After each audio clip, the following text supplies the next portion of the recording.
Hey, what's up, guys? It's I didn't even think about intros. It's your boy G Max Megazard. We out here spitting blast burns, drinking our own piss. Hey, Jad, why don't you do the intro? Uh, hi guys, welcome back to the ever professional Untier talk presented by Megazard and his trusty sidekick Hijadas. And today we are joined by our superstar guest, Sam. I am. Do you want to introduce yourself, buddy? Hey guys, thanks for letting me come back on. Really like the show and excited to talk about these epic games. Wait, back on? I thought this was your first time. No, dude, you had me after exhibition when I had that great finals game. Oh yeah. Okay, cool. I also like how you're just inherently my sidekick. By the way, that's fun. I like having a sidekick. Yeah. I'm the alpha podcaster, I guess. The Stephen Crowder, some may say. No, I don't want someone to say that. That's. Hey, you're Stephen. From now on, you're Stephen Crowder. Change my mind. Oh no. Let's just get into the games. Let's just do it. There'd be way too many people for me to have to harass. Okay. Week 8. Game 1. Game 1 of week 8 is Tasker versus Roses. I had a lot of thoughts on this after the game, but most of them boiled down to I don't think Roses' team is like super worse than a lot of other stuff we've seen brought, but sometimes in our post analysis we'll be like, yeah, this team looks pretty, this team's like pretty semi-seer week or pretty whatever week. We'll be like, but he didn't bring it and they mostly worked out. And this is kind of the thing where the team's mostly okay. It has a few glaring weaknesses and Tasker just happened to like have them. So Roses just kind of got bodied by that. Yeah, I do think I go on, Sam.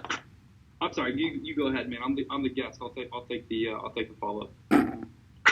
Sounds good. I will say I do like Roses' team. I think Specs was the one who built it, but yes, like generally speaking, I think the structure is quite cool, and I do think it's offensively speaking at least like quite cohesive. So I do it. I would use this team like unironically, but the semi-seer thing would be the one big thing where I'd be like, oh, I hope I don't play a semi-seer. Yeah, I think for this, I don't know. I actually really do not like Rose's team because, especially in this matchup, one, there's a semi-seer, which we've all said, and then two, it's like you have fighting resist, but you don't have a PU fighting resist because you have like for the primate, your fighting resists are like intimidate mons. I think I heard Specs say that like before he passed in the team, it was poison point, which I guess technically makes it a little bit better versus primate and worse versus everything else, but. And then, like, also no flying resist, which is not a big deal if the flying type is, like, pom-pom, because cryo is pretty much a 100% check to that if it's frost breath. But, yeah, other than that, like, I don't know how I would play this team. It's almost like you have to play it, like, almost sack for sack in some matchups. That's kind of my thoughts. I will say flying resists are really weird in PU at the moment. Like, Cryogonal functionally checks your pom-poms and your Swanas and stuff, and Dodrio should be a big threat, but is just going to kill itself. Like, Dodrio is just such a weird Pokemon. Like, it's so good, but, like, where it'll be really good and, like, oh, but I can only get 2 kills before I'm dead. So, exactly. I don't know. It's such a weird Mon, but that's a complete aside. Yeah, like, the team could work, but just Tasker has, I think, a really cool offense, some, like, a couple of pivots, and then a Victory Bell plus a Spec Semi-Seer, just like devastating special breaking core. Team generally seems fine. Also a little weird on the flying resist count though, just because Rotom's not super amazing at that, and he's not like super going to be on top of having hazards off all the time. But I think for the most part, this is like a pretty cool, pretty Tasker feeling team that just also happens to put him in a really strong advantage from the get-go. Spec Semi-Seer, definitely a good pick. Yeah, it's definitely a Tasker team.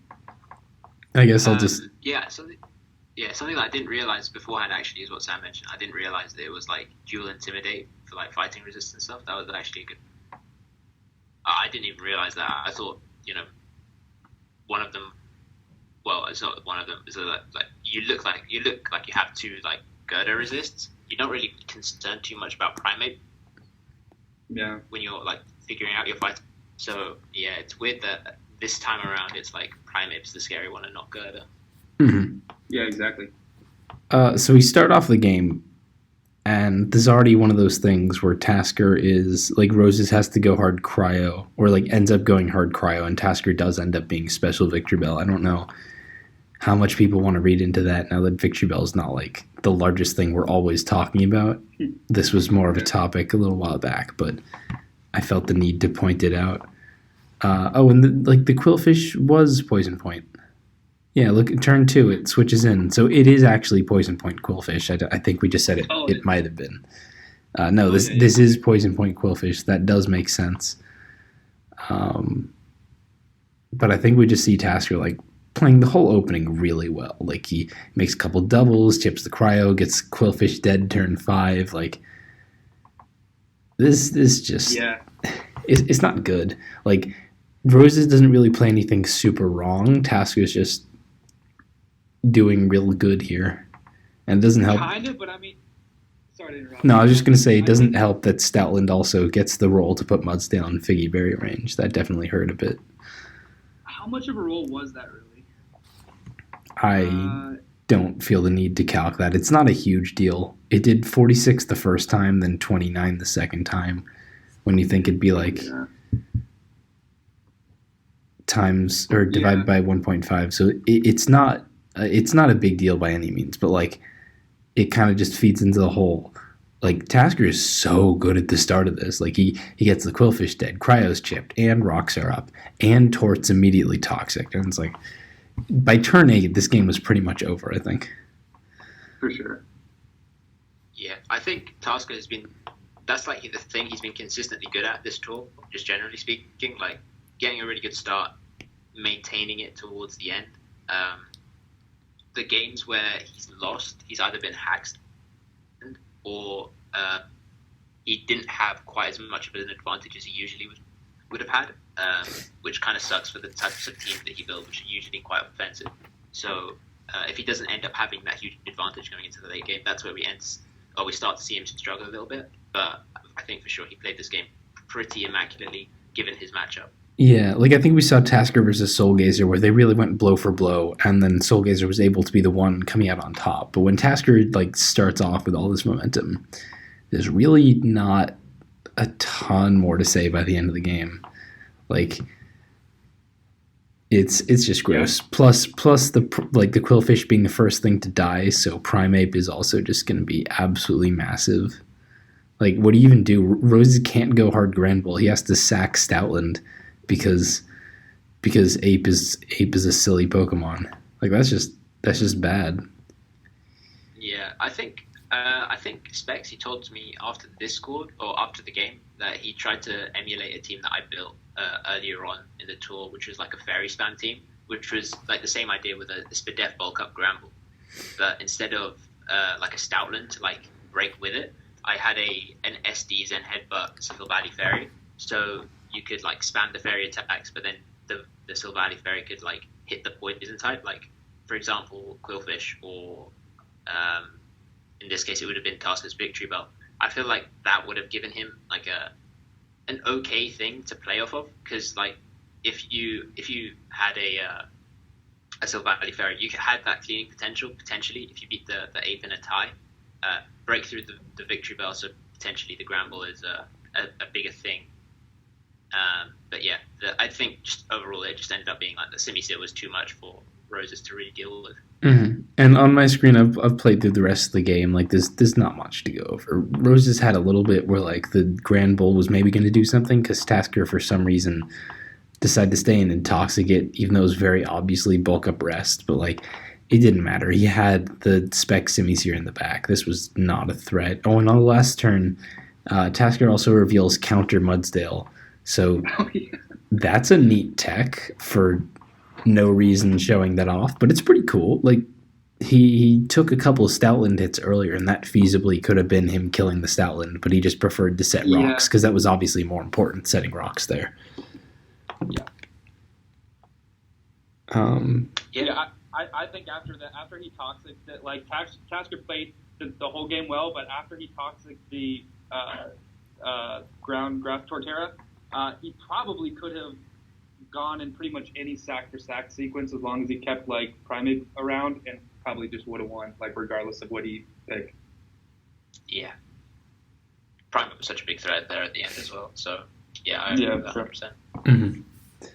I guess we can just roll it on over to Ryza versus False. Also not a. Oh, this is not the Mashana game. Sorry. No, last week, False 6-0'd Teddy by just leading Masharna, and that was funny. And this week, it is kind of similar in that False just has False has a very good matchup. He has really good prep here. And not a lot of the plays themselves, I think they don't matter a ton. This is more like False's prep really hit home pretty strongly because Ryza has a team pretty based around this Absol needing to do a lot of breaking work to support, like Jellicent, Electros, Primate. They can all be a bit annoying, but like Absol really needs to be the primary breaker. And False has this Spadef Clefairy, and then everything else is just like not super Absol weak in general. It's not going to have a ton of opportunities to come in and stuff, and it really just like Ryza ends up being able to do very little here because his team is a little bit fat and False's team is very fat, and like semi-stall beats not semi-stall but like weak balance almost every time. Yeah.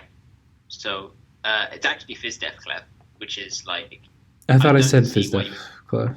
Yeah, no, you said Spadef. Oh, that's my bad. Yes, FizzDef Clef to take on the Bandit Absol. Yeah, it's. I think personally that the FizzDef Clef is like the only way you can really run Clef in this meta, like justifiably. Given that Spadef, you're just basically fodder to everything, especially after you get knocked off with your Violite. But yeah, FizzDef Clef does a good job at like checking a lot of the physical attackers in this tier, especially switching into the rockers as well.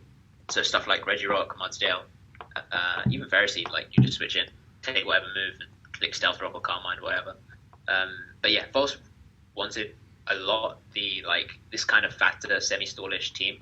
I wasn't a particular fan of it when he suggested it, but I trust him, so I built what he wanted. He wanted a few win cons as well, so like this team features like Carmine Clef, Carmine Sensu, and we'll get into it later, but then TR Jellison. Fake out Kanga's there also to do some breaking, but yeah, this is like, I think this is the ideal way to really run like Kanga Spikes, well not Kanga Spikes, but the Ferroclef Kanga Spikes team that was quite famous older on in the earlier part of this tier. So I think this is like the way you would do it now, where it's a bit more like you have a few win cons in the back, you use Ferroclef as like a support spike stacking core to facilitate your breakers, and then you have like a couple of cleaners that just go to town when the game goes to the distance. Yeah, like this really fell out of favor, but I think Cryo being back is actually a big reason why this can work, because it's just a much better spinner for something like this than fucking Hitmonchan or whatever, or even a Alolan Sandslash has downsides that like. Yeah, I think that the latest version of this team, well, back before there was Cryo, was like Scarf. I think that was the last one I used. Scarf Slash, yeah. So like Cryo's much better here. Well, you kind of need Cryo for Vic on this team. Yeah. Slash if it's defensive is just going to lose to like HP Fire. Like you can't revenge it if it's like as a Scarf set or anything. So I think Cryo like has to be there for sure. Yeah, Cryo's also a decent like. I think people underrate it, but it's also good at getting past the spin blockers or the common spin blockers, which is like a good trait to have. Like nobody's running Spiritomb, like the physically defensive, well not physically defensive, the common. Trapper. The Trapper set, yeah, exactly. To like really abuse. Yeah, so most the spin blocker is gonna be like the Golurks and the Haunters and the whatever. That Cryo's not really the Jellicent. Jellicent's gonna be the main. Yeah. So, yeah, I think Cryo is probably the ideal one, especially for this style of team. But yeah, I think this is generally how you try and facilitate Veraclef in this meta, which I think False he played super well. So we'll get into that. And what this team can struggle with is like, well, something like Tasker's team, I guess, the more focused breaking core of like the combo of the Simisear Victory Bell pressuring, maybe not that core specifically for what False has here, but what Ryza has is a much weaker team. And I'm not entirely sure where he was going with this because it is quite fat. Like the Regirock Altaria, like Jellicent defensive core, not a lot to supplement it outside of just Bandit Absol. So I couldn't be entirely sure what he was looking for, but my guess is he was looking for False to bring like more of an offensive team, like what he'd been doing in earlier weeks. And False kind of went back into his comfort zone and just was able to run away with it real easily. I guess I'm just going to start this game up. If there's any turns you guys really want to look at. Like, I love how turn one, he just lets Clefairy get knocked, because it doesn't matter. Like, Absol's knocking this anyway, and exactly. Clef's fine. He's fine. It's fine. Yep. It still beats all the stuff it needs to beat without Eviolite in this game. Mm-hmm. One thing I would point out, though, is that False goes hard cryo on Eel very early. And, man, I really still like physical Eel or Drain Punch Eel a lot in this meta, and no one's looking for it, and it's not that common. But if that was a thing, maybe this could have gone differently. Just saying, it's a set that I like.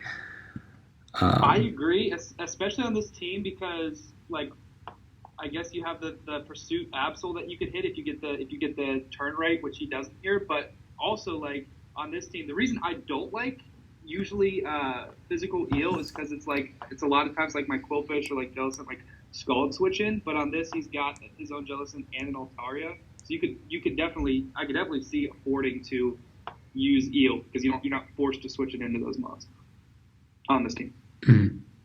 And like by turn 6 he does still trap the cryo, but it comes at the cost of a lot of Absol health, and Absol wasn't going to be able to do a ton, like between you've got the Z-Move Pom-Pom and the Ferroseed and the Fizdef Clef. It wasn't going to be amazing, but like he needed it because everything else is really weak, and most of the rest of the game is not being able to do a lot to break.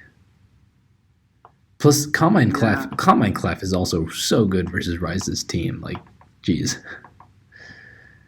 Yeah. I wonder what his Regirock, like, he keeps going Primate on Clef, like, on turn 13. Like, I feel like maybe the only thing he could have possibly done to win was, like, try to get some more, like, turns with Regirock on Clef, because that's probably his best bet at beating it.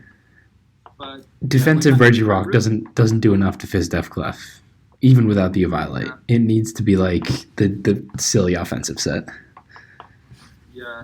Yeah, so I really don't know what, like, even if he got every turn right, I don't know I don't know how I would have won this game. I have like no plan, like, on how I would win this game at all. There's another point where he has the Absol in versus the Clef, and all he can do is knock, but I guess maybe if it was Iron Tail, that would have helped a bit, but, like, who's running Iron Tail Absol? That's just not, like, he just needed some different stuff, like, yeah. There are things that False's team could struggle with. Like, you bring an like the fat SD Torterra, that's going to pressure False's team a lot.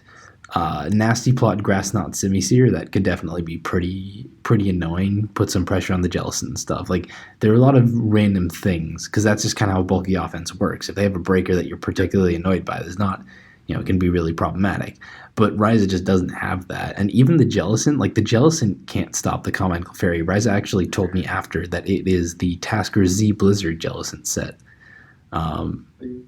As opposed to just being taunt and being able to beat the Clefairy just by taunting it. That really sucks. Z Blizzard is kind of useless here unless you really need to Oko Pom-Pom, which he doesn't. Yeah, I would like to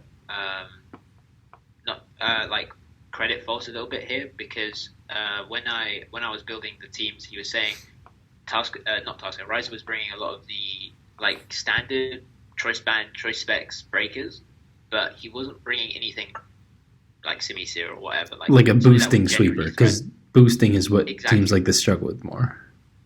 Yeah, exactly. He was saying that he didn't really see a lot of the boosting sweepers. The ones basically he was Rise of build's kind of similar to me, where everything needs to have some sort of defensive value to the team. Or at least I like to prefer like every single one contributes a little bit to the team's defensive structure, right? So he noticed that and he said, okay, he's not going to bring a Simiser because that contributes nothing defensively. He's not going to bring like these crazy breakers. So don't bother with too much in like speed control terms. Like a Kangaskhan is more than enough in terms of speed control. So yeah, just stack the team with bulky mons, bulky win cons, and we'll go from there. And yeah, it turned out to be 100% correct. Yeah, that's a smart prep right there. 2 weeks in a row, man. Good job. Mm-hmm. And then the only last thing to really show off in the game is that pretty soon False is going to show off that he has this cool Jellicent set that Hijad has been using a lot and swears by. Just how I have my offensive Trick Room Masharna, Hijad has his offensive Trick Room Ghost DMZ Jellicent, which that's cool. And also, like, regardless of all the other advantages False had, this also definitely would have been pretty annoying for Ryza to face all on its own. Yeah, I think it made doubly the Absol more important to keep around because if he essentially needed the Sucker Punch to really like threaten the Jellicent when he got the Trick Room up, because Eel gets chipped over the course of the game quite easily, given the team structure and how it plays. So it was always going to be a game. It was just sort of how much of a threat it was going to relative to False's position, I guess. Yeah, I mean, it did some work. I don't think it actually mattered here, but like that's just because the rest of the team was so nice anyway versus Rise's stuff. Anything? I think we pretty much hit everything in this game.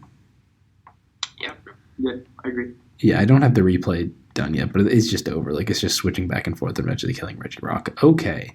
Teddy versus 49. 49 got subbed in for Tom, who now hasn't been seen for a while, isn't starting next week. No one knows what's going on.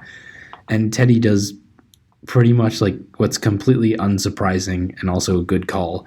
Just stall him. Like, 49 doesn't have new teams to work with. He's not familiar with everything. Just stall him and it'll probably work. And it did, so yeah. Yeah. I mean, Ted's stall team for a stall team is kind of whack. I think he got it from a ladder player, if I recall correctly. He like beat somebody on the ladder and said, "I'm just going to steal your stall team." So that's the level of prep we're dealing with here. But yeah, there's not really much to say in this game apart from Ted just sort of wins immediately. Yeah, it is a very different team, and there's certain things like your Simisear is obviously, it tends to be a bigger threat to stall, but he's got this Puku Marini core. But at the same time, this is the trade-off where like at least 49 had a bit of a chance at one point because Absol is actually pretty scary for Teddy's team. But the biggest thing is 49's using this Defog Volbeat, which is just a really silly Pokemon. And one of the reasons it's silly is, they have a dark type. I can't defog versus it, so he can't actually remove Teddy's hazards as long as Sableye is alive. And sure, like, you can at least U-turn on them. It's not the worst thing in the world always, but versus this, it's just critical because you see turn one, Teddy sets T-Spike, and he lets Marini die. He gets pursuit trapped and dies. But it did everything it needed to do because that T-Spike doesn't go away for the rest of the game. Chips 5 out of 6 Mons in critical fashion. Like, it's really important that chip is there. And it's just a silly team. Like, I don't know what 49 was going for or who might have passed it to him, but this team just doesn't work. And what are you going to do? Yeah, I think this is a TJ team. I think. I recall TJ using a Volbeat versus me, and he's the only person I've ever seen use a Volbeat in this meta. Skipcan is the one who was swearing by it, I thought, right? Wasn't he the one posting it? Or was it... I know Skangovich, AOBB, was using a lot of Volbeat, and he posted, but wasn't Skipcan also... I genuinely don't have a clue, but whoever decided that default Volbeat was a thing, it's not a thing. So what it was really bad. Like in this scenario, I would have personally preferred to see like a Swanner, and then you have like a really crazy offensive core with like I don't know, like Specs Lantern, and then like a Smash Boma, and then a Swanner or something. That would have been cool. But or you could use Eel over Lantern if you had Swanner. Yeah, that too. I mean, this team also gets absolutely smoked to hell by Gerda, but I mean, that would Swanner would also help with Gerda, but I don't Volbeat's not a good girder check. That's I'm not a fan of this team, but I mean, I'm pretty sure they're out of the tournament at this point. So like, who cares at that point? Yeah, and like he's subbing into a tier he doesn't really play. Like I don't blame 49 for this. It's just like he's on the team where the whole PU slot has been a meme with Shake and Tom and HT, like not being able to work anything out. Now he has to get subbed in. Like whatever. I'll just start playing this on hyper fast. Like there's not much of this game. Teddy just plays smart stall, and there's like nothing 49 can do. It also doesn't help that this Omastar is Aya Papa, and we never actually see it use a move. But like it's probably not Smash. But like Bronzor is rocks. Yeah. So I'm thinking it's like a spikes, but then like you have the defog Volbeat, so maybe it is really Smash. But like if it was Smash, I guess he just never smashed because it can't break Puku, but like the whole thing's just really weird. Like no, I guess it must have been Smash, and he just never did it because there's the Puku in the back. Yeah, the overall, I just don't think that there's not really much to read into this game apart from we had one PU slot that did care-ish, and then you had the other slot which just had a Volbeat on it, so the game was chalked essentially turn one. So yeah. I mean, it gets like to a point where you can almost imagine 49 having a chance at one point, just because Absol is kind of scary, and then the Articuno might have been able to be walled by the Bronzor, but then it just whips out the ICM anyway, and it's just like no, it goes nowhere. Feels bad, man. I'm not even going to play the rest of it, actually. Fuck this. Star versus Zeri. This one's a lot more interesting. The other three games have been like not a lot to talk about, but I think there's a lot more to go in here if you guys want to start it off. Because I need water. Yeah, I mean, this game is kind of usually you don't see carvings too much in the PU just because it's so passive. It's like Clefairy with no recovery and no like magic guard or anything. So, but you do get a couple of extra normal resists and all that. So that's quite cool. You sort of assumed it was rocks, just given that offensive Torterra is such a big threat. But I think it turned out to be Crowbink, which is also super cool. Yeah, it was Crowbink and Rocks. Was it Rocks SD Torterra or was Stars SD? I don't. I think it was Rocks. I think it was Rocks SD. Yeah, no, it was Rocks SD, right? Yeah. Yeah, it was Rocks SD. Yeah, so that's a cool thing to know. Like more people actually that happened with a lot more people, where it's just like Rocks Torterra and then like an offensive would be Rocker. Does that make any sense? Like, yep. We saw who was it last week that was running like Rocks Torterra and then like an offensive Regirock set. Was it Tom? That was Tom. It was Rock's offensive Torterra and then offensive Explosion Regirock.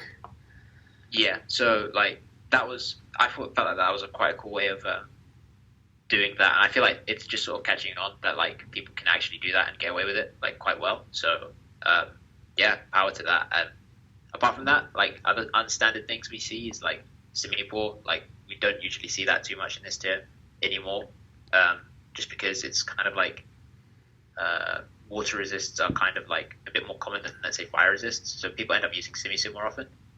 But yeah, Simipour is quite a cool mon actually. I do think that it's been quite underrated just in general. Anything else you want to answer? Yeah, I thought for sure in preview I did not expect the Carbink to be Crowbink. So I thought like there was no like I was like, man, if he plays that Call Mind Clefairy right, like that looks extremely good in this matchup, providing he doesn't let himself get tricked by Rotom. But then you see it was Crowbink, which I don't know how much the rolls, like how much Moonblast would have done as a crit, but I would assume it would kill. So like he technically still could have broken through if he got the crit war right. But yeah, I was when I saw that preview, I was like 100%. If you play smart, Clefairy should win and looked really, really good in this matchup too. But as you can see, he had the right card mix set and kind of couldn't really beat that after Sandslash got weakened and burned and all that. Yeah, I agree. This is actually pretty awkward because for me it really felt halfway between Ziri played it really nice and Star I think did not have the meta knowledge to play it differently because I think Ziri actually, aside from the Clef, had a really solid matchup in a lot of ways. Simi-Poor plus SD Torterra is actually a really nice core to have here. Plus the Rotom gets some pretty good momentum. There's a lot going for Ziri.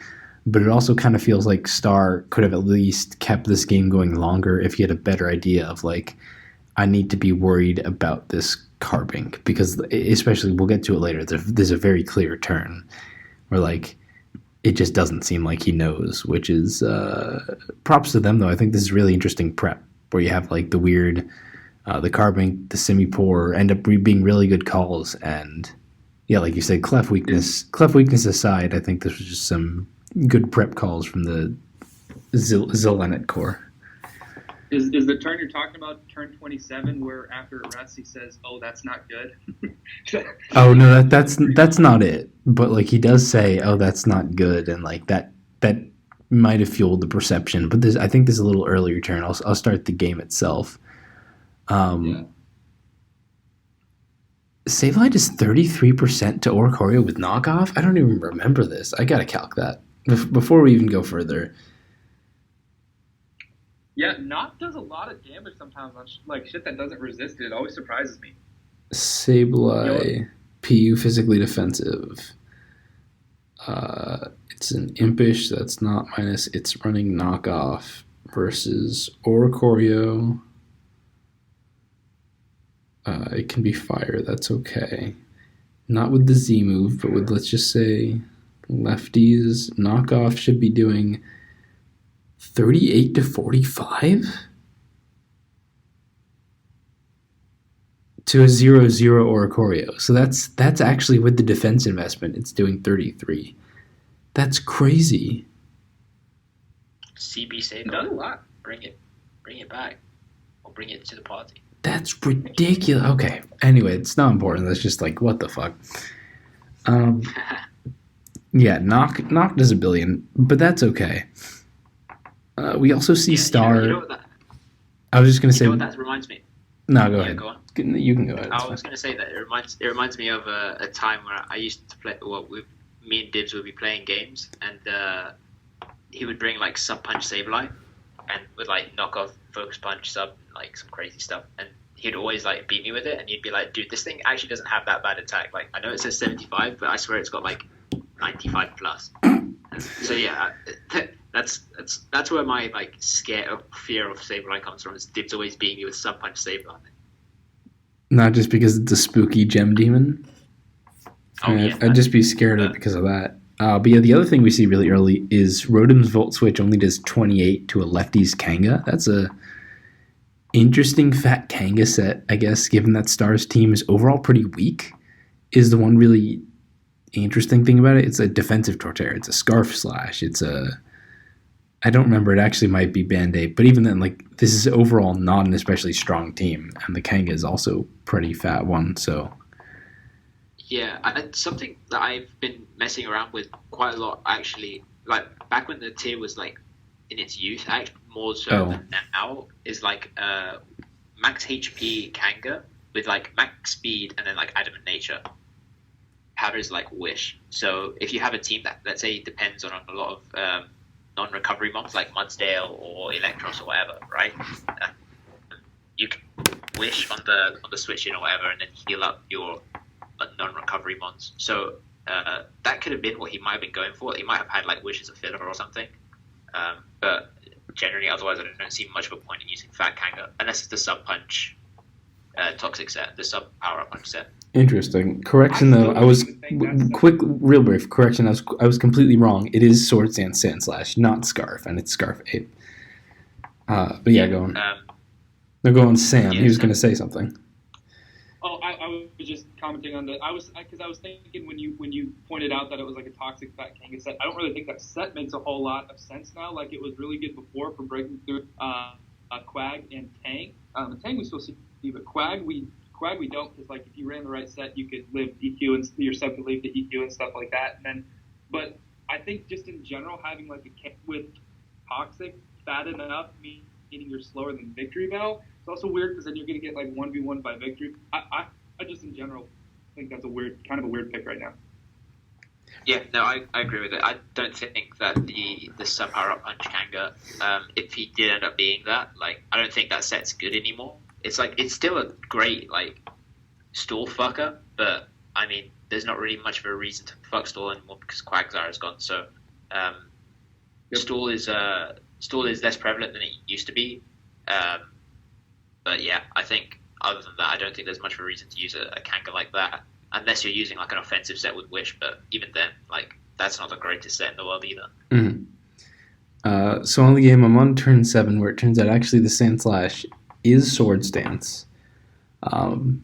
Is the Z move user also almost certainly, given we see it's lefties Kanga and non-Z move or Choreo, and like the ape's got to be Scarf here, so pretty interesting difference given we don't see a lot of the SDZ move off of Hail, which I actually think is really good. I think there's a lot to go with Sand Slash, but definitely something like Lum probably would have helped better with the save line. This, like, he immediately commits to trying to SD multiple times and just do some breaking, but it doesn't go like the. Yeah. It can do a bit. Like he gets the good Rotom chip, but it's obviously like kind of limited in how much it can do, and losing it for Carbink later is obviously just an issue with the early breaking.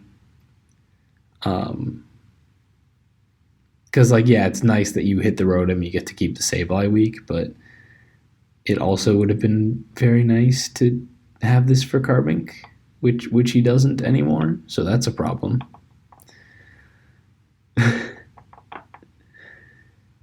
Oh yeah, I guess I'll just keep going. The other, this is the sequence I was talking about when I was saying Star. I don't think entirely new.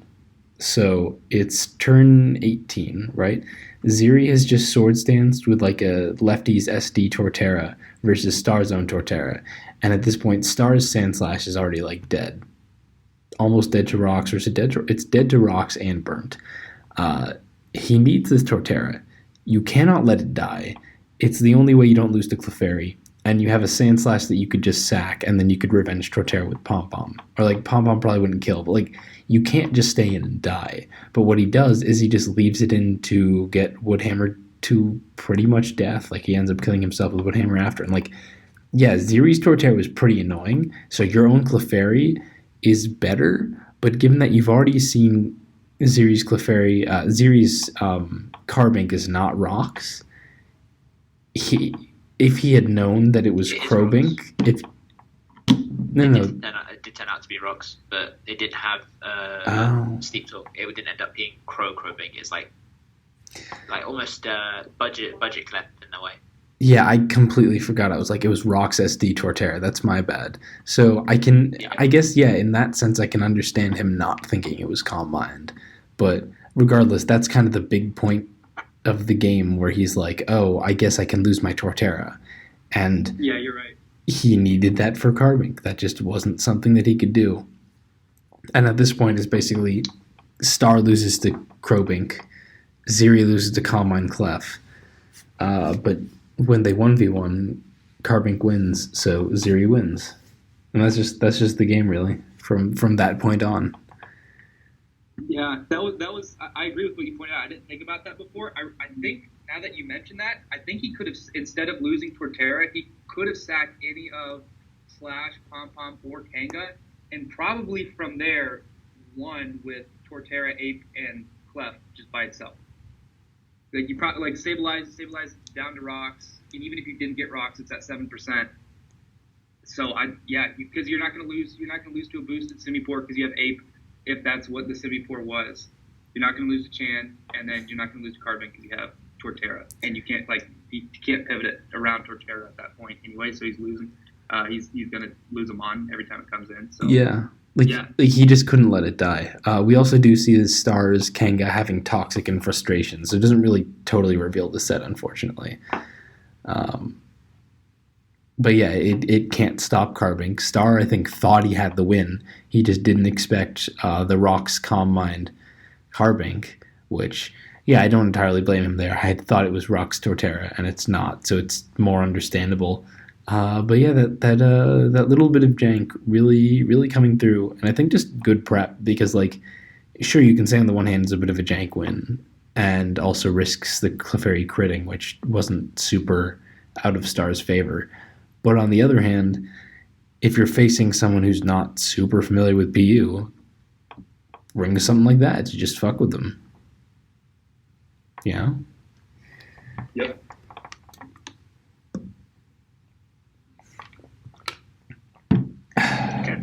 Yeah, I just needed water. I bet everyone could hear that. I was hoping someone would be speaking over me drinking, but I guess that didn't happen.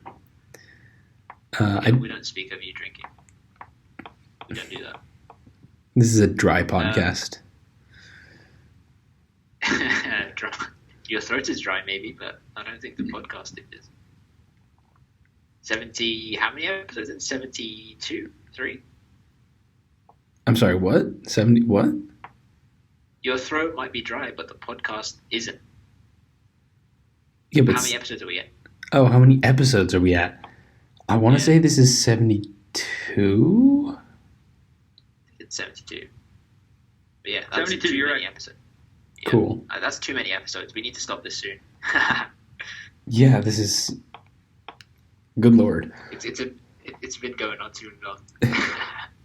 Just like this Clefairy Carbink Calm Mind War. Hey. Okay, let's just... I'm not gonna show the rest of the game just because it really does end up being like, hey, the Carbink... Oh, here's the end of the game. Yeah, hey, the Carbink just won. So last game, we finally get to the one that our guest actually gets to talk about. That's cool. I mean, more so, because this is Sam's game. Sam versus Katoot under Bok Tut. Yes. I don't actually know what the joke is for Bok Tut. I don't know. I didn't know if it was like BA, like badass Katat. I don't know what that was. Yeah, you want me to talk about my team first, or what I think about his team? We would love you to talk about your team. It would be so much fun. Thank you. I appreciate it. I love the opportunity to. So, my team actually did not. Actually, I told my team that I had tested it a couple games and felt really good about it. But that's kind of a lie. I did not test before this game, so I didn't really have a whole lot to do with the prep for it. Jari can really take pretty much all of the credit. Jari and TJ and Hog, who have been helping pretty much with my PU team. So I can't really say that much around the thought process around the team. I kind of just went and grabbed it on Sunday and loaded it up. Actually, that's not true. I did tweak a couple things. So they had it on the standard. Only thing I changed was this is Silvally Fairy, and it was like the multi-attack with like a bunch of attack EVs and then like a timid nature, so you have like a weak flamethrower. So I just changed it to Bolt Beam in case he did like some Quillfish Teak Spike stuff that I'm usually pretty weak to. And then also the Ice Beam for, like, Ice Beam is just really good right now for, like, Tang you see here, but especially, like, Torterra. I EV'd it so that it kills offensive Torterra, and then, like, will always do, like, it'll always 2-hit KO, like, the max special defense. But the idea from this team, I did say I kind of want to use Dodrio, because it seemed like all of his stuff seemed to be pretty weak to, like, the fighting Dodrio set. And the funny thing is, the reason I picked that is because my team, I think it was in PUPL, like almost a year ago now, we faced Katut, and we didn't have a way to beat him, and he brought Tangela Probopass. I'm like, dude, like a Dodrio with a fighting move, like just beats this. And I brought that, and he actually brought those same two Mons. So that part we did get right. The other stuff was pretty standard, though. I mean, it's like, Jellicent, Torterra, That's a pretty standard defensive core. You have, the Torterra is the obvious eel check, it's rocks. And then Jellicent is kind of like the blanket check for most of the physical stuff, except like the just crazy breakers like Absol and Stoutland, that kind of shit.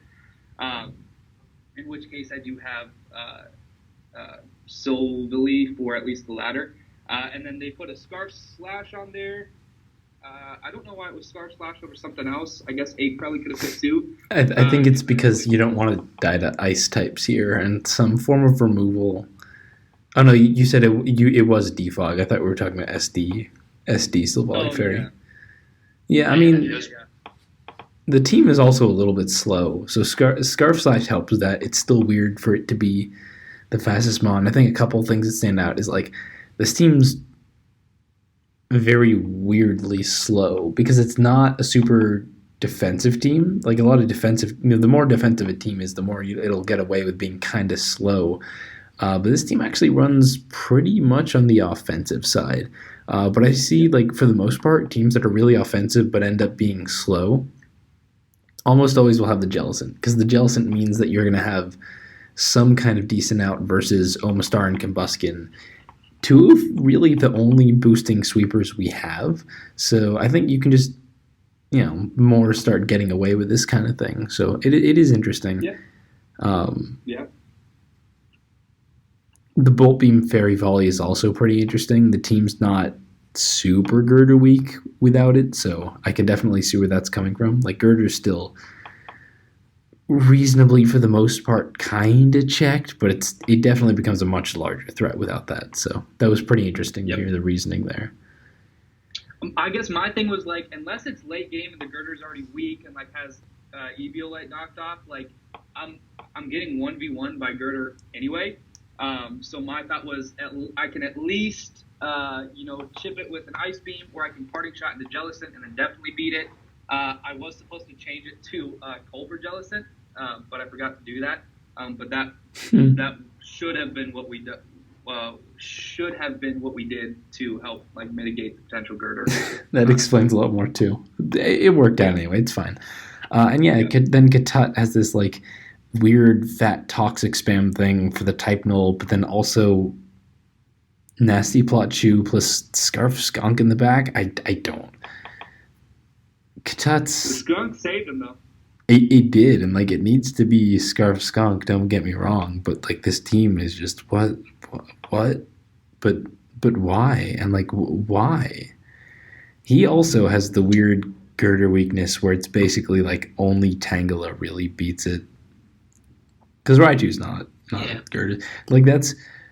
If you only have one Mon to beat Girder, Tangela's not a bad one for it, and most of the rest of the team can, like, Toxic and then slowly chip it, but it's definitely... It's just such a weird team, and, like, Ape is just going to constantly be pivoting on you, and Propass is just a weird Mon. I don't know. This is definitely... I'm finding a hard time to see the merit in it, aside from sometimes if you toxic a lot of things, Type Null will just win the game, so that's a plus. Like, that's true, but the rest of the team is just so weird. Which is almost what happened. Yeah. Yeah. My analysis, so to speak, of this team, from what we've seen, Katut has been getting smoked in recent weeks when he keeps trying to bring, like, balanced teams that are more like standard or towards the meta. So I feel like he went back to basics a little bit and brought back like old Katut a little bit. Like one of his Bonamons or Bonar cores, so to speak, was Probotangler, as Sam mentioned in PPL. He used that quite a bit. And he's used Probotang for like seasonals and whatever. So I think generally this is his like comfort zone or comfort pick. So that's probably what he's trying to go for. It's just like a comfort pick that he could like get into a 50-50 matchup with Sam with, and then like try and use his comfort to almost outplay in a way. Although I think what ends up happening is like Probotang is such an outdated core for the meta that like it really struggles to deal with a lot of the newer like uprisings in usage. So stuff like Eel, which wasn't a thing back in PPL, it wasn't a huge thing until like essentially Detonate one with it. But like before then, like Dodrio wasn't a huge thing. Like eel wasn't a huge thing. Dude, Drain Punch Eel would have Generally- just won this. Would have won the. I'm telling you, Drain Punch Eel is Oh, got yeah. the sauce. Yeah, Hero would have won for sure. Yeah, so it's like a lot of the things that were in the past meta that weren't relevant to Pro Tank was like are relevant now. Like you need to be aware, especially if, like imagine if Sam brought like a bulky SD Torterra that just got past the Tangler or something. Well, it is Toxic I'm pretty sure it's Tangela, so I don't think that's happening Yeah. unless it's like fat sub something. I don't know. I think it was also Yeah, but even then- wasn't it also HP Ice Tangela? Wasn't it Toxic and HP Ice? Or No, it wasn't. I was I- almost sure Fire. it was gonna be, HP but Fire. it's not. it was Fire. Okay, it's not important. I think the point is, defensive cores change over time with shifting tiers and stuff. That's fine. That's not a problem. But when you bring a team that's like kind of reliant on this, also see the fact that spikes are really annoying. Like Hitmonchan is still not a great spinner. It can toxic the Jellicent, but it's going to keep getting chipped by spikes. Maybe it was Scarf Defog Skunk, but like it already was fitting punishment, so I doubt it. It's just it's a weird team, and let's just start the game. The start of this game is pretty funny. It's the whole, hey, I'm going to miss Toxic a lot, as Sam doubles around thinking Katut is not going to lose his Pro Pass. I actually Yeah, think it's it. like you have a Tangela. I actually would have 100% Earthquake to turn 1, just because, like, if Katut goes Tangela, whatever, I'll just Stealth Rock again. But, like, if Katut leads Pro Pass, it kind of had to be because he knew he could lead against Torterra. Like, I feel like you should.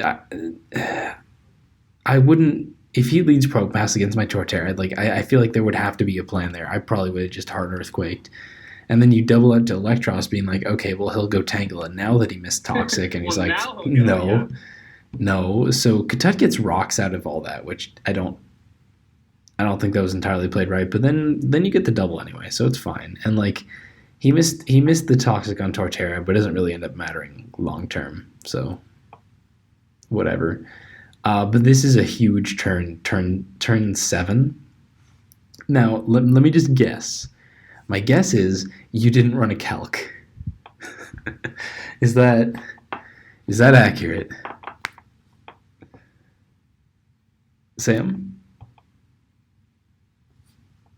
Hello? Anyone? Did I disconnect? No, I think he's back. Sam, are you there?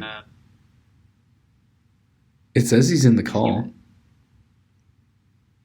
Yeah, I think he disconnected for a bit and now he's back. Well, if he's back, he would have said something. Yo, can you hear me? Yeah.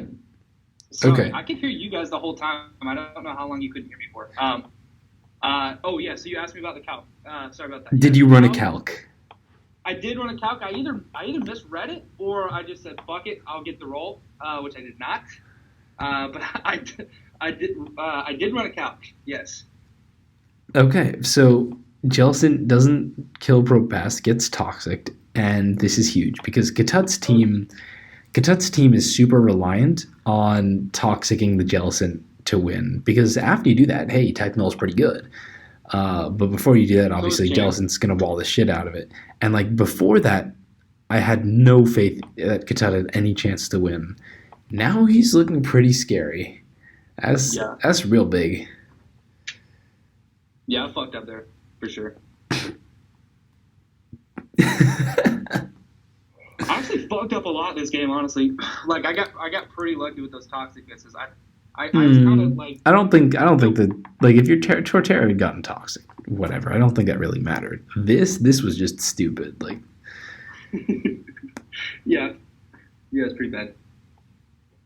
I'm surprised which you one actually calced though. I figured, he must not have calced, otherwise he definitely would have gone to anything else. Yeah, you know what? I think it was like a 32. I want to say it was a 32% max roll. So I don't know why I stalled. Maybe I thought he wasn't spit. You know what? I saw that and I was like, no, he's probably running a little bit of speed. I don't know why I thought that. But you saw the eel calc. You saw the eel would have been doing only 21%. Yeah, I even calced the eel one too. Like I said, dude, it was a bad play. I'm not saying my thought process was correct. I'm just telling you what it was. I've been guilty of this stuff too. Don't get me wrong. It's just I'm not in Snake, so haha, get wrecked, nerd. Right. Oh, I could have taunted too. yeah. Well, I mean, it still wouldn't have been Also, great put it because down on then thing. you'd scald and he'd live and volt switch, but like it's still way better. So yeah, the non-Colbert Jellicent gets toxic. Skunk can trap it. That's problems. Katut immediately helps you out a lot though by going hard Raichu and getting burnt. That was weird. Hey I don't know Jad, why he saved the Probo Pass. hey Jad, do you have any insights into this? Because I'm also mystified as to what this play is.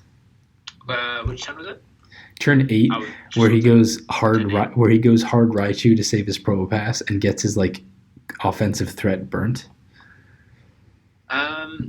So my thinking is he didn't want his Raichu, so he sacked it.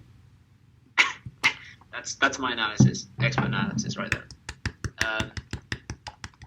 Otherwise, I don't think he might have thought potentially it scuffed Dode because it hadn't come in yet. I think at that point, so he was thinking, "Oh, I'm always going to be in check to Dode. I'm probably going to get pursuit trapped anyway, so there's no really point keeping the Raichu, so I'll just stack it." I mean, maybe, but Probo Pass is also dead to rocks. Yeah, personally, if I was him, I would have sacked Probo and then tried to do things with the null. But I'm pretty sure he wanted to keep Probo just in case, Just in case what? Like, I don't. Obviously, he managed to get the spin up. Raichu's not. And then he could. Yeah. I don't know. Obviously, Raichu's not amazing in this matchup. Like, it helps pressure Jellicent, but Sam's got the Eel and the Torterra and the Scarf Slash. It's Scarf Slash, yeah. So, like, Raichu's not amazing, but it can do some stuff. And Pro was already dead. I don't. Sometimes Katut displays, and they're kind of stupid. Sorry. I do the same thing, but again, I'm not playing Snake right now, and 3-5 for my team. Dude, how do you go 3-5 after lucking both Brits? That's crazy. Like, actually. Well. Like, you lucked both a- Tasker and Teddy. That's crazy. That's not even your fault. Like, you get that, and you still managed to go. He did not luck Tasker, okay? He did not luck Tasker. Lucking somebody is like dodging a move and then winning the game. He declared nuclear war on the country of Tasker. That's what he did. Okay. That was possibly the worst possible thing I've ever seen in Pokemon, like competitive Pokemon I've ever seen. Like, there's nothing. Haven't you seen that I've never Smogon seen Vault replay where the Absol gets 6 crits? The lucky, whatever. It doesn't matter. Oh, super luck crits. Yeah. No, Okay. Yeah. I mean, this is a game that actually mattered. Well, that was a game that actually mattered though. So it was doubly as bad. Like Tasker had like a 99 point. How much we count? 99.7% chance of winning, and then he just like misses Hurricane, gets crit. Poison. Let's move on. This is not the main point. Okay, so Katut does get the null in. You actually go hard Sand Slash on the null, which I was like, maybe is this a precursor to Scarf Knock Slash? But it ended up just being to get the Toxic off on it. That was kind of odd, I guess. Like, I guess you just didn't want to go hard Jellicent in the first place, but I forget why I did that. I think maybe I thought it was not Iron Defense. I really don't know, to be honest. I don't really remember. Okay. I mean, like, it basically works out to force the rest, and then you get the knock, and then you get to go Jellicent and taunt him. Like, that's the whole deal. And the whole game kind of becomes, Katut needs to, like, pursuit trap the Jellicent and keep the null alive and, like, do something. Katut needs to work out some way to win with the null here, because otherwise he's just not in a great spot. But I think he really just plays it badly. Like, he keeps returning, and he gets burnt, and he gets super chipped, and then he stays in to get taunted. And, like, look, by turn 18, he's all the way down to 26% with his burnt null. That's, like, the Jellicent's almost dead, but so's your type null, and Sam's just not going to let you recover, rest up. Like, maybe you can force an opportunity, but wouldn't it have been so much better to say sack Probo, go skunk, and hit pursuit? Yep. Like, what? He didn't even try. Like, I get if you're afraid that Sam's going to double out expecting you to do that so that he doesn't get trapped or something. But even then, like, you got to try, because type null doesn't do a thing again for the rest of the game. Spoilers. And there's just no reason at all it should have ended up to this point where it's at 26% burnt. It's going to have to come back in after all. Like, what? Yeah, and anything I could have doubled out to punish that, potentially, like he would have 100% been safe to go back into like Tangela. Like the only thing I guess that could punish that would be like a Torterra, maybe Scarf Slash. But again, both of those you kind of just go right back into Tangrowth. Tangela, yeah. So I mean, I agree with you. Or yeah, Tangela. It's just like I can't. This isn't even just like me ragging on Katat. I don't know how someone who wants to defend him would like come up with a way to support this play, because this really does feel like a big giving up, I guess. Like it just feels like he had no confidence in his ability to win the game with Null. But like even if it wasn't Pursuit Skunk because he had the punishment, like you still Null should still be coming in over the game and forcing that Jellicent in, and like that's what it needs to do. How else are you winning this game? You're not. Like I don't know. I just don't. You're right. He did give up. I talked to him after the game, and the whole game he was like, yeah, I felt like I was like doomed the whole game, and like there was no way I could win. So he almost gave up before that, but that's so shit. That's such a bad mentality, especially in a game where you have a really decent chance of winning. I agree. Yeah, I think generally that comes from maybe a lack of confidence. Maybe he's like his confidence has been shot to bits, given that he's been, as you said, lucking all the Brits, but then like he lost the last 4 weeks before this, and now 5 weeks in a row. Yeah, so it's like his confidence is probably shattered. He probably didn't have like a team that he really liked, so he went with an older style of team, which is this team, and then so that's I guess his excuse. Or would be an excuse that I could see justifiable.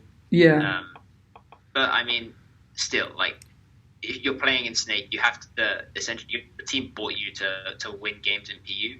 So I'd probably give him like a solid shot with Type Null. Like in that end game, I'd say probably like your top PU players, your Ted, Soulgaze, and Taskers, like they probably end up winning that game, given that they have like that Type Null in that position, right? In that late game. So it's like, you know, it's tough in that scenario where, you know, you're not confident in yourself, but you still have to try and do your best essentially to win a game. But I just think as Sam said, I just think he gave up. Mm-hmm. And most of the rest of the game, I don't really remember much big aside from the Silvally being surprise bolt beam stuff. Like he just doesn't really, I don't know. Nothing really happens. There's not much. He misses another toxic. That's funny, haha. But it doesn't really matter. Sam also reveals that it's actually the SD Dodrio, which is super cool in this meta. Like not something you see a lot, but something that can definitely put in work with the quick attack too. Like I like it. It's cool. Was it jump kick last, or I assume it was jump kick, not return, right? Yeah, it was a Z jump kick actually. Yeah, okay. I figured it was something like that. And the skunk does reveal punishment. That's also a cool tech, given that last week we saw Teddy get 6-0'd by Mishana. Punishment definitely is nice for something like that. But yeah, the game just kind of plays out pretty standard and regular.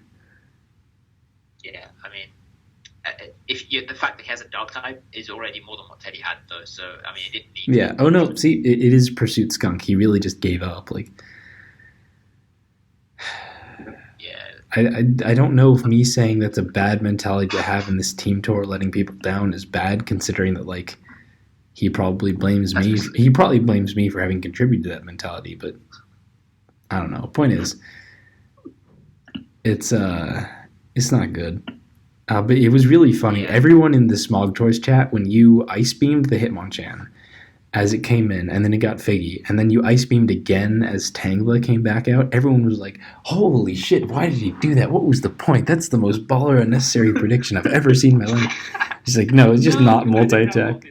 Everyone was just going like, what the fuck? And then you ice beam it multiple times after him, like, oh, it just wasn't anything else. But that was really, it was really funny. Speaking of funny, I do want to add on, I know know people criticize you on being hard on KTET, which I don't think is fair criticism from them. I think you do just point out the games. But the funniest thing for me is after I posted my, usually Megazard is like to he'll like my post a couple hours later or something. Not this week, baby. He was the first like on that bitch instantly. Within less Oh than no, a that was minute. because it was because you made a real win post, and I just had to immediately, because the last couple weeks you've been making fun of like your bad win post by like posting the wrong thread and stuff. So immediately I saw the Sam win post, and I was like, well, I better like this one because it was real. But now that you pointed out, yeah, that definitely looks Like immediately. It was funny. okay. So we have week 9 snake matchups. A lot of teams are out. A lot of teams taking PU taking the whole tour a little less seriously. So a lot of weirder matchups. The one very big one that we still have is Teddy versus Ryza. That's fire. I'm sorry, we have 2 like big ones still left. The first one is Teddy versus Ryza. I definitely have to lean Teddy. Ryza's actually been on a losing streak now, whereas Teddy's definitely making it back after having some unfortunate losses. So maybe you guys have more thoughts on it. It's hard to predict when Teddy's in the equation because like how much else can you say other than Teddy's looking stronger? Yeah, I think Ryza has generally used his team structures, which are generally a lot more reliable. He's been much more consistent with most people in this tour. I feel like that's where his wins have mainly come from. His like superior team building skills. But he's not going to be able to do that to Ted because Ted will always out chess pretty much everybody in this tier. Like I'd honestly bank on Teddy on majority of OU players to like match. So if Ryza wants to switch it up, this is the week to switch it up. But I don't see him switching it up enough to the point where it actually threatened Ted. Mm-hmm. So I'd probably vote for Ted. I mean, that being said, Teddy did get 6-0'd by lead Misharna, so there's always some room. Everyone has a chance. The next game. I do want to say in terms of PU players, I would put Megazard above Teddy in terms of an actual chess match because he's actually pretty good. Well, because I actually play chess. I don't think Teddy plays chess. If you genuinely turn this into a competition of like who's the better chess player, I guarantee you within like a couple of weeks Teddy would be like on your level. Like he's so competitive when it comes down to stuff. Probably, but if we're assuming we're both practicing, I don't know that he catches up. But like if he's just practicing, he could catch up with me pretty quick. No, I think the best chess player playing PU would actually be Blaylib. Or he goes by a fruit shop owner now. I don't know if you remember him. Anyway, that's just an aside. False versus Jerry. Sam, why ain't you playing? You just want to give Jerry a shot? Yeah, once again, we fucked up. Well, no, we did want to give Jerry a shot, and it is by no means okay, so let me back up. At the end of the week, we thought we were like 100% out. So that's why we put like X-ray and doubles. We put me and you instead of Christo, which like why would you ever do Christo's that? in OU. Rexus is back playing OU. PDC is back in. It's a whole thing. So I do know the whole time Jari did want to play, and I think he specifically wanted to play false. So we were kind of like, yeah, dude, for sure. Just for the Shake meme matchup. Yeah, I think so. But yeah, no, the real reason was like we thought we were 100% out, which we found later we're not. Like I think it's still like a very minuscule chance, but it's not great, but it's there. I saw the statistic. It was like 0.0000. No, that's Bushmasters. Kata's thing gave them like an 8.8% chance. Now, his thing is assuming that everyone is a 50-50 to win every game. So that's not necessarily true. Like if you're ranking on one team winning and they're also the better team. I don't know exactly where the chances come from. Maybe it's better than 8.8. Maybe it's a lot worse if you need like the number 10 team to beat the number 1 team or something. I don't know. Right. But yeah, like you have a chance and you put in this meme lineup. That's pretty funny. I didn't even realize that's where it was coming from. Jordy is a very good player though. Like he built all my shit this week, or this whole tournament, and he also like even just like an anecdotal example. Like I'm 0-2 versus him in PUPL. Like he, Hajjad, remember he was that AV Rampardos guy he gave that team to. Oh, Uh, yep. Yeah, that was him, and then he beat me in the last. It was either exhibition or PUPL. So I think he's very capable. Like, there's probably some games he would have won that I did not win this year. So I'm excited to see him play. Yeah. I know firsthand Jari from PUPL.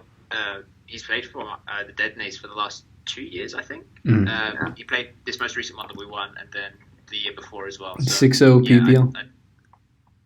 He was super good in PUPL. Like he has a nice way of being able to like really be annoying, like when you play him. So like he's very good at keeping up offensive pressure in that way.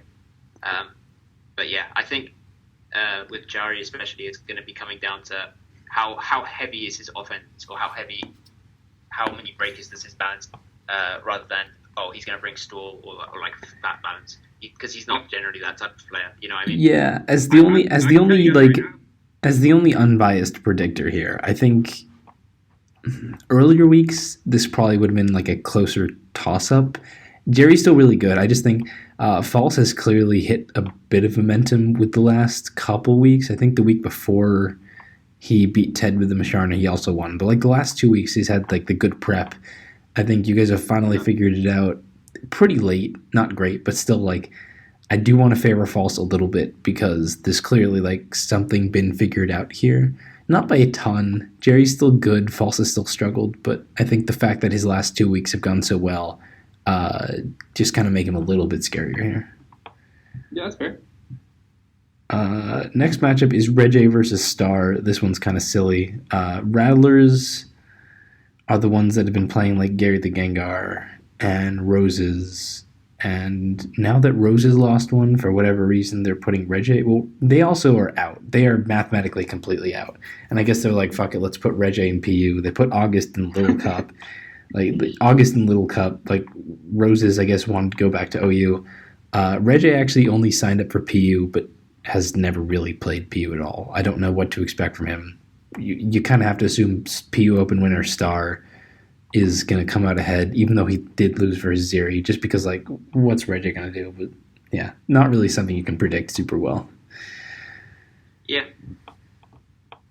Okay. Yeah, sorry, I completely stole that. You guys can talk about the next one, which is Katut versus Croven. I don't have it up. Who's the next one? Katut versus Croven. Croven. Just kidding. No. I'll probably still predict for Katut. Yeah. I don't know who Croven is. You have to have a little bit of faith in your players, I guess. So like, I guess we pick Katut because it would be kind of embarrassing, I guess, if he lost to a doubles player. I think he's a doubles player. He is. So, Croven's pretty good, and he has like come out for other tiers, but not anything significant. And this is like, as terrible as Katut has been this tour, this is everything he needs, where a non-PU main is being slotted into the one team that has like no real builder. Like at least Specs can probably pass Reggie something. The Lindworms have been reliant on Tom Holland's teams, and he's like dead and no one knows where he is. And like Croven's only in, and like the other support like Shake and HT aren't making PU teams. So like Croven maybe he'll get something good from someone and turn out to like just outplay Katut, but like this is everything Katut needs to get another win. I hope he brings Pachi. Like Pachi's a good thing in doubles, right? Like bring no, that's Pachi. VGC. Oh yeah, it's a thing in VGC. So like, yeah, bring that. That thing's good. I swear, I use that thing. Okay. At the height of the eel, like, you know, the eel. Yeah, I guess you can call it. Yeah, I think it is pretty funny though that like with Croven, there's actually a pretty decent shot for Katut to end with like a reasonable on paper 4-5, which is kind of crazy considering his actual run we've seen. But yeah, the last one is the probably biggest one of the week: Tasker versus Zeri. And I'll remind everyone, Zeri is still, I believe, guaranteed the best record now at 6-2, with the next closest person, Soulgazer, at 5-2. Not playing. I think he's just guaranteed to have the best record regardless of the outcome, at least in group stages. Yeah. I predict Tasker. Yeah, but that's the thing. You still want to, like, you immediately go, well, I still predict Tasker. Like, it's tough. Tasker's been good. I feel like Yeah, but- Tuska's been. Go ahead. Tuska's been super unlucky this tour in like a couple of games. So you could easily put Tuska into the equation as like best or one of the better performers in this tour if you take out a couple of his losses and replace with win. Yeah, I I mean, generally don't you could do that count for something, anyone if you but- take out a couple of their losses and replace them with wins. Yeah. You could say Gary the Gengar's 2-0 if you replace his losses with wins. You just switch it, bro. Just switch it around. No, dude, but like there has to be an asterisk next to his like loss versus Kentucky. No, I know. I refuse to believe that loss exists. So you have to consider him a little bit higher than what his record will say. But yeah, I expect Tuska to be like well prepared, and I think he will be, given that the Telenet, I feel like they're doing a really good job at like playing the meta, so to speak. Yep. But I feel like he's capable of like engineering a team where he can abuse like holes in like weirder styles of teams. So yeah, I'd pick Tuska. Yeah, it's tough. I wouldn't say it's even like a 60-40. It'd be like more of a 55-45 thing for me, just because at some point, like, you got to acknowledge the record. They've been on a win streak of, I think, like 5 games in a row, just beat Star in like a less you just got donated the win fashion. This was a bit like not that. So that's also a big plus to them. So yeah, it's tricky. Yeah. My take on it is, and I think you guys have mentioned this a couple times on Untier Talk, but a lot of Zero's wins, not that he's played bad, but a lot of them were given to him because of how his opponents kind of choked, not just the end game, but I think especially the end game in some cases. And when you put him up against Tasker, and you rarely see, like, Tasker sometimes loses games just like anybody, but you rarely see it because he like fucks up or has some huge oversight, especially at the end game. I think he's probably just like Teddy is. I think he's up there with like some of the best end game. You know, he can plan out kind of like a chessboard when you know what all the variables are. I think he's really good in that scenario. Like I even think back of, I think it was exhibition, him versus Katut with that like healing wish girder or whatever he did, where it's like you thought he was 100% out and he came back and won that game. So I would just give this to Tasker. I think, one, he's a better player. Two, you know, he can at least match the teams to where he's not going to leave himself blindsided by some kind of surprise thing that the Zero Talent Core has been bringing. And then again, just that end game, he's not going to give anything for sure. Well, we'll see. I think, yeah, Tuska, Soulgazer, and Teddy are probably the best end game specialists in the entire tour so far that I've seen. So yeah, it's going to be hard to see because Ziri generally thrives like being in like an okay position and then just sort of playing a bit better than his opponent. So Yep. Yeah, it's going to be interesting to see how this end game shows up. One other brief thing. In the Snake post, you might see deadline for LC and Doubles OU games is 24 hours earlier on Saturday as opposed to every other being on Sunday. As people playing in Snake and a manager, is that a joke, or is that like what's the deal with that? I have absolutely no idea. But you've seen it, right? Like it says deadline Yeah, for I've Little seen Cup and OU games is October 26th, 10 p.m., and the rest is 27th. Like what? I think it's a joke because like there's like at least on ours, like our double player he like always plays like literally. There's been a couple weeks where he's like literally played a couple minutes before the deadline, and I think there's been some other doubles players. I don't know about LC. I think it's a joke, but I don't know. Maybe it's a real thing. I don't know. Anyway, we can go to the real one more thing. Hajad's Gimmick Corner. I was about to say Untier Talk. We're doing it again, guys. Now, Gimmick Corner. Hajad, is there anything that you would like to share with us on this auspicious day? Tuesday. My main thing is, that Sableye kind of inspired a Choice Banded Sableye to come into my build in the last 5 minutes. So, Choice Banded Sableye is one of the set. But otherwise, a team that I built for False this last week had a sub-toxic Altaria, which is kind of cool. Which he did not use, to be clear. Yeah, we did. Yeah, that team was awful, by the way. That is dreadful. But sub-toxic Altaria I thought was kind of cool as like a way of using Altaria that isn't completely passive. So like you just spam subs and toxic. It's also got a nice speed tier, and obviously the good typing is one of the key reasons as well. So fire move. Yeah, so sub toxic Fire Blast Roost with max HP and max speed tip. Huh. Okay, that's kind of interesting. Sam, is there anything you want? You don't have to share a gimmick, but like anything you want to share or say, or while you're on this mildly larger platform than just speaking on Discord. Yeah. Well, with my huge reach here, I think I will point out I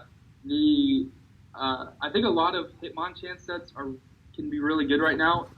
There's a set I brought versus Tasker that I think could be tweaked, especially now that we're not seeing Victory Bell. Like even like a sub. I don't know. I think sub bulk up or sub toxic Hitmonchan sets are really good. I don't have a spread or anything, but I guess that would be the only thing that I interesting I mention.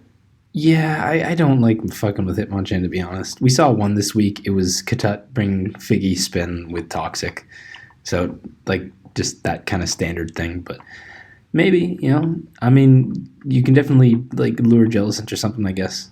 So yeah, I think that about covers it. It's been an hour 20, so I should hope so. Thanks everyone for listening. Sam, thank you for showing up. It was fun. Thanks for having me. Yeah, and next week will hopefully be the last one that's like super long because it'll be the last full week of Snake games, and then after that we can do, probably still an hour, but mildly shorter, I guess. So yeah, we'll see you next time.